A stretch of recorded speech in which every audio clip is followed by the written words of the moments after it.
c'est vraiment des tests que l'on peut faire dans un petit espace, dans une salle intérieure, pas se mettre en basket, faut pas être spécialement sportif.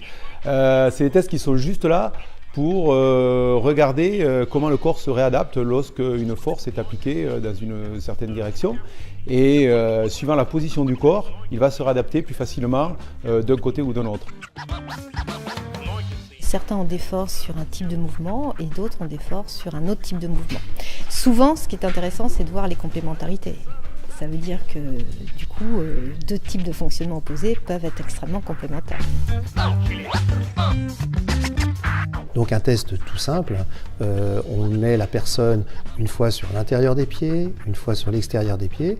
On met une pression légère sur cette personne pour chercher à la déséquilibrer et on regarde comment son corps se réadapte à cette poussée.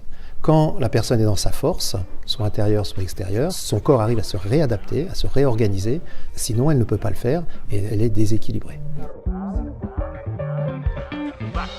Nous avons une multitude d'autres tests qui nous permettent de déterminer la préférence motrice de la personne et bien évidemment sa préférence cérébrale. Il n'y a pas un mode de fonctionnement meilleur que l'autre. L'important de bien se connaître, c'est de savoir avec quels outils et avec quelle force je vais rentrer dans la situation.